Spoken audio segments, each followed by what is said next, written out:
Hello student, today we are going to discuss a very important topic and that is a solid state.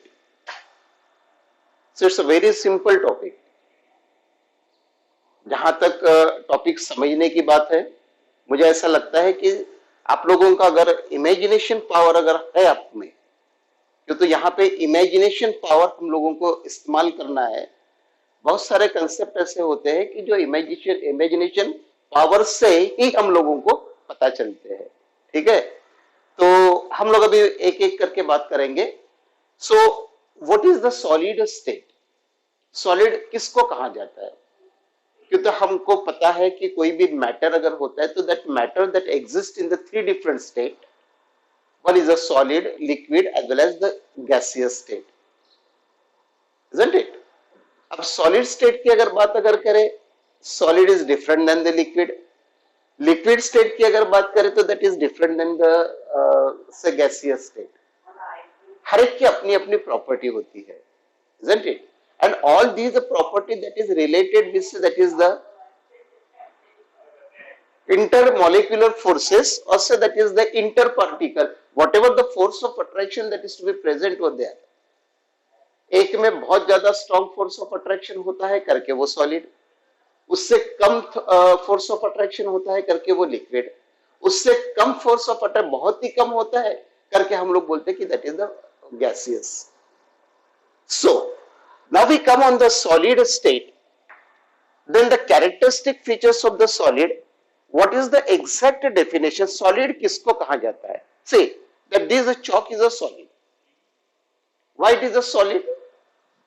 Because so that whatever the particles are there, that these particles, they are binded together by the very strong forces of the attraction. So therefore the first very strong interparticle forces of attractions are there. Solid, these are the substances where see that whatever the interparticle forces are there, that these interparticle forces are very strong. Clear? That is the one of the very important characteristics of solid. Then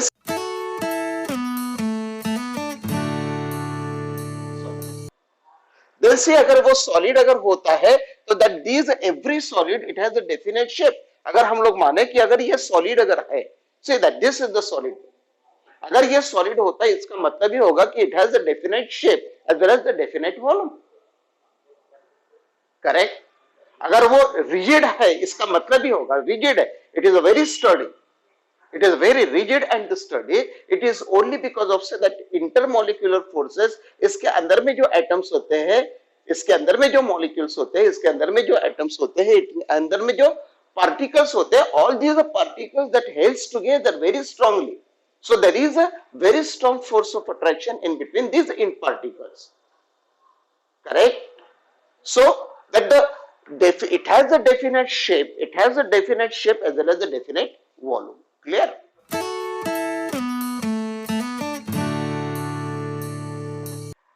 Then say another property is there. अब उसके बाद में हम लोग बोलेंगे कि भाई property, उसकी कंप्रेसिबिलिटी कैसी होती है, उसकी फ्लेक्सिबिलिटी कैसी होती है, isn't it? अब कंप्रेसिबिलिटी की अगर बात करें तो कंप्रेस होना है। अगर वो बहुत ही स्ट्रॉन्ग फोर्सेस ऑफ अट्रैक्शन, बहुत यानी मानो हो कि अगर वो इतने नजदीक, अगर एक एटम ये दूसरा एटम, अगर ये दोनों एटम को मैंने ऐसे टाइटली रखा तो ये कंप्रेस होंगे क्या? नहीं होंगे। अगर वहां पे स्पेस अगर होगी तो कंप्रेस होंगे, अगर यहाँ पे स्पेस ही नहीं है तो वो कंप्रेस कैसे होंगे? यानी यहां पे उसकी कंप्रेसिबिलिटी कैसी होती है? It is very low compressibility, क्यों तो जो भी एटम्स होते हैं, जो भी पार्टिकल्स होते हैं, दे आर टाइटली बॉन्डेड। उसमें से जो फोर्स ऑफ अट्रैक्शन होता है that is a very high force of attraction, isn't it? उसमें उसके अंदर में कोई गैप नहीं होती है और उसी के कारण हम लोग बोलते हैं कि उसकी कंप्रेसिबिलिटी जो होगी, that this compressibility is very low. Then the another, अगर कंप्रेसिबिलिटी अगर कम होती है इसका मतलब ये होगा कि उसके अंदर में फ्लेक्सिबिलिटी भी नहीं होगी या तो फ्लेक्सिबिलिटी भी कम होगी। So that the another very important property of the solid, it has a low flexibility. Then the next property is the diffusion. Diffusion का मतलब होगा, if I use the incense stick here, मैं अगर यहाँ पे एक अगरबत्ती लगाता हूं अगरबत्ती लगाने के बाद थोड़ी देर के बाद आप देखिए कि थोड़ी देर के बाद आपको इंसेंस आना शुरू होता है। इसका मतलब क्या होगा, अगर ये इंसेंस स्टिक अगर होती है तो इसका डिफ्यूजन हो रहा है, जो गैस होता है that these gases that will be diffuses, लेकिन सॉलिड ऐसा डिफ्यूज होगा क्या, नहीं, and that's why it has no diffusion, it has a low diffusion. Clear? Then say that is there melting points as well as the boiling point की अगर बात करें, अगर कोई सॉलिड अगर होता है तो it has a very high melting temperature as well as the boiling temperature. Then the another very important property, it is a good conductor of heat and electricity। बराबर है? अगर हम लोग ये सारे प्रॉपर्टीज की अगर बात अगर करें तो हम लोग बोल सकते हैं कि that this becomes that is the solid। Correct? अब अगर सॉलिड अगर होता है तो इसको दो कैटेगरी में डिवाइड किया गया है। The one is known as the crystalline and another that is known as the amorphous। अगर वो सॉलिड अगर होता है तो it is very closely packed, बराबर है करके, कोई भी अगर सॉलिड की बात अगर होती है तो सॉलिड को कहा जाता है it is a closely packed, बराबर है। इट्स पैकिंग जो होता है वो कैसे होगा, it is a very close, it is a very close and that's why it is closely packed. So कोई भी सॉलिड अगर होगा तो that is a closely packed, where these are solids that is differentiated into two, one is known as the crystalline solid and the another that is known as the amorphous solid। Now say basic differences, हम लोग अगर crystalline solid की अगर बात करें तो हम लोगों को basic differences जो होते हैं वो समझना है कि that what are the differences between the crystalline solid and amorphous solid। भाई अगर मैं एक मार्बल का एग्जांपल लूं, मार्बल के अंदर में होता है कैल्शियम कार्बोनेट, अगर इसमें भी कैल्शियम कार्बोनेट होता है, बराबर है, इसमें भी कैल्शियम कार्बोनेट होता है, where these are chalk that also consists of the calcium carbonate। Marble को अगर मैं तोड़ने जाऊं तो टूटता नहीं हाथ से, लेकिन ये इसको अगर तोड़ो तो ये ब्रेक होगा। ऐसा क्यों? Even though the chemical composition is same, उसके अंदर में भी कैल्शियम कार्बोनेट होगा, इसमें इसके अंदर में भी कैल्शियम कार्बोनेट। इसका बेसिक डिफरेंस होता है कि then one should be a crystalline and another is a powdered form, also that is the amorphous. जो दूसरा जो होता है वो एमोर्फस कस करके, यहां पे जो बेसिक डिफरेंस है वो बेसिक डिफरेंस स्टूडेंट्स आप लोगों को समझना है। देखो बच्चों, यहाँ पे समझने के लिए हम लोगों को ये जो दो चार पॉइंट में लेने जा रहा हूं वो दो चार पॉइंट्स को आप लोग समझ लो, ताकि आप कोई भी क्रिस्टलाइन सॉलिड हो या तो एमोर्फस सॉलिड हो उसको आप लोग एक्सप्लेन कर पाओगे। करेक्ट? समझ में रहे? चलो एक एक करके हम लोग डिफरेंस, जो भी डिफरेंसेस होते हैं वो डिफरेंसेस को हम लोग करने की कोशिश करेंगे, डिफरेंसेस को हम लोग एक्सप्लेन करेंगे। से पहला, what is a crystalline solid. चलो हमने तो यहाँ पे माना कि सॉलिड अगर होगा तो वहां पे जो फोर्स ऑफ अट्रैक्शन होगा दो एटम्स के अंदर में वो बहुत ज्यादा होगा। Now we are taking that there is a regular arrangement of the constituent particles, जो भी पार्टिकल्स होंगे there will be a regular arrangement that show that is the one very important one pattern, एक regular pattern वहां पे बताएगा। rather we says ये जो pattern होता है that is for the long range, ऐसा नहीं कि बस यहाँ पे pattern हो गया और भाग छूट गया, ऐसा नहीं होगा। जो pattern होगा that will be repeated again and again, that will be for the long range। देखो कैसे होता है वो भी हम लोग देखेंगे। अगर मानो यहां पे मैंने एक सी, ये एक पार्टिकल हो गया, ये एक पार्टिकल हो गया, this is the another particle, then this is the another particle, this is the another particle, बराबर है। जब हम लोग उसको क्लोज पैक करते हैं तो एक के नीचे एक रखने के बजाय दो के बीच में अगर एक रखे तो वो होगा क्लोजली पैक्ड, ये होगा closely packed, isn't it? So say that whatever the pattern that they are taking like this, ये होगा closely packed। ठीक है, फिर से यहां पे अगर देखें तो ये होगा यहां पे, ये होगा यहां पे,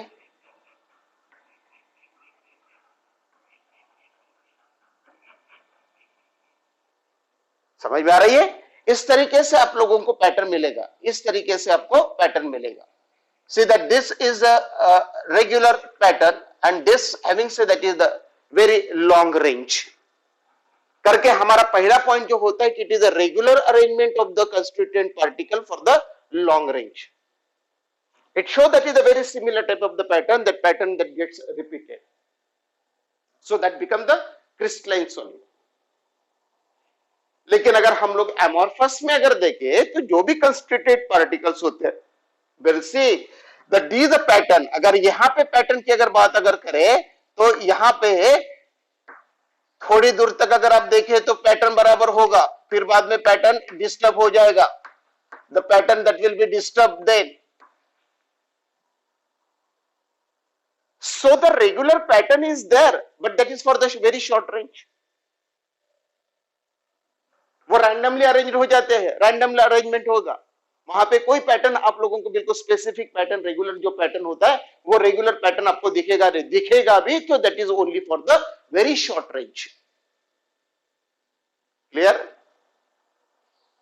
समझ में आ रही है? अब ये पैटर्न अगर होगा उसको और थोड़ा सा अगर हम लोग अगर इलाबोरेट करके अगर बताए कि भाई रेगुलर पैटर्न अगर होता है, अगर हम लोग स्कूल की भी बात अगर करें, बराबर है, स्कूल में छोटे बच्चे होते हैं, जूनियर कॉलेज के बच्चे होते हैं, KG1 के बच्चे होते हैं, बराबर है, टीचर्स होते हैं। अगर हमने टीचर्स सभी को अगर बोल दिया कि भाई KG1 वाले बच्चे एक तरफ खड़े रहेंगे, 12th वाले बच्चे एक तरफ खड़े रहेंगे, 5th वाले बच्चे एक तरफ खड़े रहेंगे, और फिर बाद में हमने बोला कि टीचर्स एक तरफ खड़े रहेंगे, लेडी टीचर्स एक तरफ खड़े रहेंगे, और फिर बाद में हमने देखा तो हमको कैसा लगेगा? That will be the regular pattern. आप यहां भी इधर देखो तो सारे के सारे KG1 वाले दिखेंगे, इधर देखो तो 12th वाले दिखेंगे, बीच में देखो तो सारे 5th वालों की लाइन लगेगी, राइट में अगर देखो तो हमको सारे टीचर्स मिलेंगे, बराबर है। So that is the orderly pattern, all they are the orderly pattern, बराबर है। मैं एक एग्जाम्पल की बात कर रहा हूं, मैं एग्जाम्पल की बात कर रहा हूं। अगर सबको बोला जाए कि भाई आपका अभी पैटर्न खत्म हो गया, आप कैसे भी घूम लो, ग्राउंड पे चले जाओ, तो मौज मस्ती करने के लिए सारे स्टूडेंट ग्राउंड पे आ जाएंगे, वो सारे के सारे मिक्स हो जाएगा, हमारे टीचर मिक्स होंगे, हमारे 12th वाले मिक्स होंगे, 10th वाले मिक्स होंगे, 5th वाले मिक्स होंगे, नर्सरी वाले मिक्स होंगे। हमको अगर कहीं से भी अगर देखे तो हमको सब एट रैंडम दिखेगा सारा, that is at randomly they are arranged. Getting this? समझ में आ रही है? तो उनको ढूंढना बहुत मुश्किल हो जाएगा। So that this is the very simple. अगर मैं सिंपल लैंग्वेज की अगर बात करूं तो that whatever the constituent particles are there that is for the long range, and say that in the amorphous क्यों तो वो रैंडमली अरेंज्ड होते हैं, और they are the randomly arranged, that's why say कोई वहां पे रेगुलर पैटर्न नहीं होगा, बट फिर भी अगर थोड़ा सा पैटर्न अगर दिखता है तो that is for the very short range. Clear?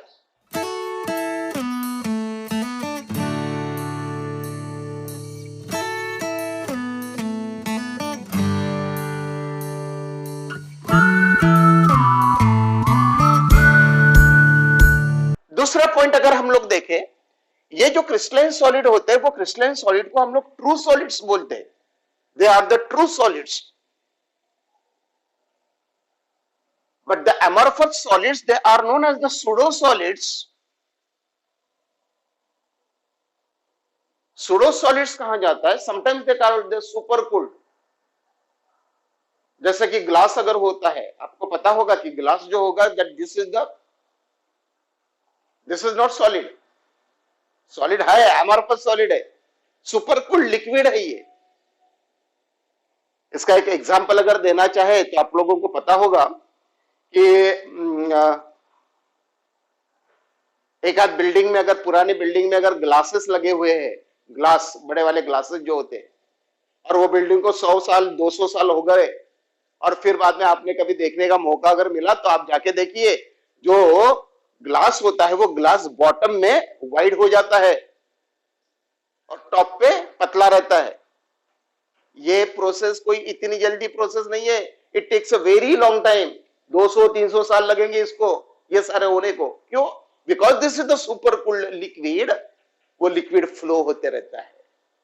अब फ्लो होने के लिए उतना डिस्टेंस कवर करने के लिए उसको 100-200 साल लगने वाले हैं।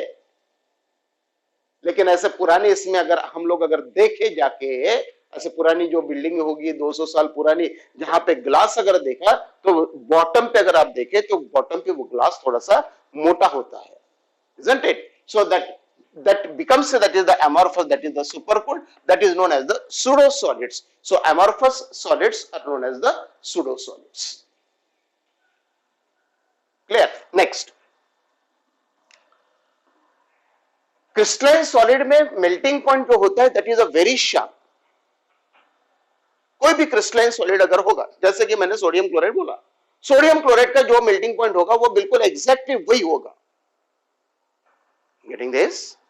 अगर कोई एक सब्सटेंस अगर होगा जो भी क्रिस्टलाइन होगा, उसका मेल्टिंग पॉइंट होगा, मानो अगर 400 डिग्री होगा तो वो 400 पे ही मेल्ट होगा, ना तो 380 पे मेल्ट होगा, ना तो 420 पे मेल्ट होगा, वो बराबर एग्जैक्टली 400 पे मेल्ट होगा। So that's why we are saying, अगर वो क्रिस्टलाइन सब्सटेंस अगर होगा तो it has a very sharp, that is the melting point जो होगा, that is the fix, that is at a very definite temperature, जो भी टेम्परेचर होगा, that definite temperature, at that definite temperature that the melting that starts. अगर वो 400 का होगा तो 399 पे स्टार्ट ही नहीं होगा, वो या तो 398 पे वो मेल्ट नहीं होगा, वो एग्जैक्टली 400 पे ही मेल्ट होगा। That's why it has a very sharp melting point करके हम लोगों ने लिखा, that sharp or that is a fixed melting point. But in the amorphous solids, अगर हम लोग amorphous solids की अगर बात करें तो amorphous solid के अंदर में वैसा दिखाई नहीं देता। It don't have say that is the very sharp melting point. वहां पे जो melting point होता है वो एक रेंज में चलता है। मानो जैसे अगर प्लास्टिक अगर होगा, because the plastic is the amorphous solid. If I use that is the plastic, plastic melt होने के लिए उसको गर्म करो, ज्यादा हीट होगी तो वो गर्म होगा तो पतला होगा, बराबर है, वो लपकेगा, पहले गर्म हो जाएगा, फिर बाद में मेल्ट होगा तो एट अ टाइम मेल्ट नहीं होगा, वो थोड़ा सा मेल्ट होगा, फिर बाद में ज्यादा मेल्ट होगा। यानी अगर हम लोग रेंज की अगर बात करें तो that's a melting is there, but it takes place, वो जो होता है वो एक पर्टिकुलर रेंज में चलता है। That's why see sharp melting point वहां पे नहीं होगा। It don't show that is the fixed melting point, sharp melting point नहीं है, but say that melting point जो होगा वो कैसे होगा, एक रेंज होगी, there will be a range of temperature and within that range that particular solid that will melt. So this is the basic difference between amorphous solid and the crystalline solid. Clear? Next, देखो बच्चों, ये जो property है, that this property is very important, बहुत ही important. Crystalline solid is anisotropic in nature. Crystalline solid is anisotropic. ये confusion नहीं होना चाहिए, ये यहाँ पे A है करके लॉजिक हम लोग लगाएंगे कि ये एमोर्फस है तो ये एनिसोट्रोपिक एमोर्फस होगा। नहीं नहीं नहीं नहीं, वैसा नहीं है, ये लॉजिक यहाँ पे लगाओ मत, बराबर है। हम लोगों के दिमाग में ये होना चाहिए, अगर वो क्रिस्टलाइन अगर है तो दैट मस्ट बी एनिसोट्रोपिक, और वो एमोर्फस है तो दैट मस्ट बी आइसोट्रोपिक। इसका मतलब क्या होता है, देखिए क्या मतलब होता है भाई आइसोट्रोपिक और एनिसोट्रोपिक का। If I consider here that is the one of the physical property refractive index, चलो हम लोग यहाँ पे एक प्रॉपर्टी की बात करें, अगर मैं यहाँ पे प्रॉपर्टी की बात करूं, कोई भी फिजिकल प्रॉपर्टी रिफ्रैक्टिव इंडेक्स की बात कर रहा हूं, तो that show that is the different direction में वो प्रॉपर्टी क्या होती है, चेंज होती है। The property like say refractive index और द फिजिकल प्रॉपर्टी और the property that will be changes according to the direction, as the direction changes they say that is the property that also changes. अब ये कैसे होता है ये भी हम लोग थोड़ा सा देखेंगे, समझने की कोशिश करो बेटा। देखो मैंने यहां पे लिखा है ए, ये जो एटम्स आपके सामने दिखाई दे रहे हैं एक क्रिस्टल के है, ऐसा समझ लो। अब वो क्रिस्टल को मैंने नाम दे दिया, ये जो ए पॉइंट हो गया, ये हो गया बी, ये हो गया ए, ये हो गया बी, ये हो गया ए। उसी तरीके से इसको भी ए बी ए, बराबर है, उसको भी बोलेंगे ए बी ए, इसको भी बोलेंगे हम लोग A B like this. All these are the regular pattern of the particles. Okay, मैं बात कर रहा हूं एनाइसोट्रोपिक की, where the physical property that will be changes over here. देखो वो कैसे चेंज होती है वो भी हम लोगों को यहां पे समझना है, it's very important. C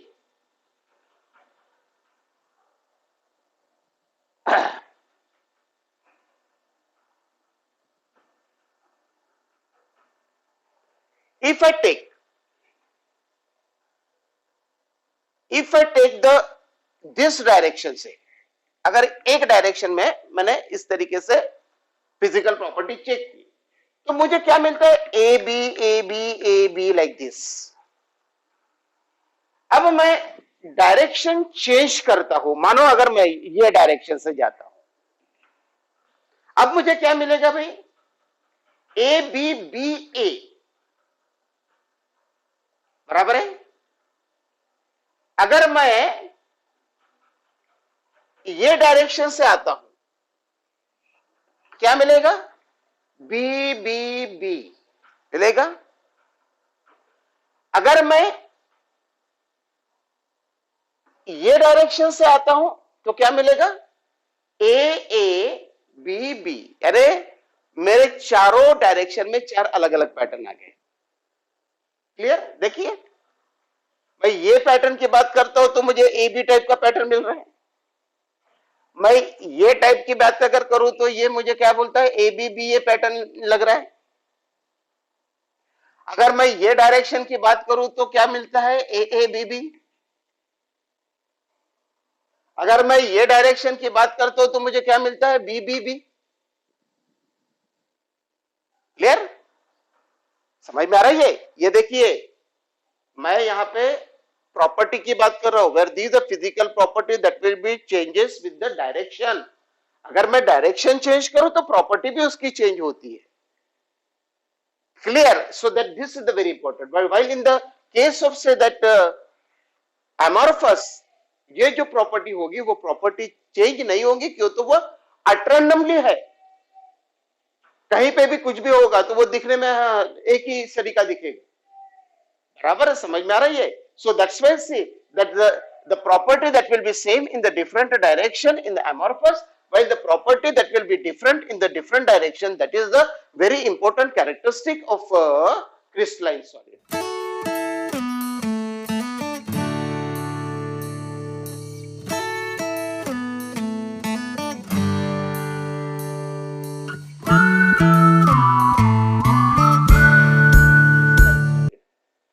And the lastly we come on the some of the examples. See crystalline अगर होगा तो सोडियम क्लोराइड हो गया, पोटेशियम क्लोराइड हो गया, क्वार्ट्स हो गया, while in the amorphous solid say that rubber, glass, plastics, ये सारे जो examples है, all these are the examples of the amorphous solid. Clear, समझ में आ रही है। So this is the very basic concept of the solid, solid की definition, उसकी characteristic property, and then this is a solid that is the closely packed solid that is divided into the two part. One is the crystalline solid and the another is the amorphous solid. अगर वो crystalline अगर होते तो वहां पे regular arrangement of constituent particle for the long range होना चाहिए। यहाँ पे constituent particle वो short range के लिए regular होते हैं, generally वो randomly arranged होते हैं। Secondly, that this a crystalline solid is a true solid, it is a pseudo solid, it is a super cooled liquid कहा जाता है। Then say that is जैसे कि glass, और यहाँ पे फिर क्रिस्टलाइन में हमने माना है कि that is it has a very sharp और द फिक्स मेल्टिंग पॉइंट। यहाँ पे रेंज होता है, टेम्परेचर रेंज होता है मेल्टिंग पॉइंट का। This is the anisotropy in nature, that the amorphous is isotropic in nature, and say that is the example sodium chloride, potassium chloride, quartz. Here it is the rubber, glass as well as the plastic.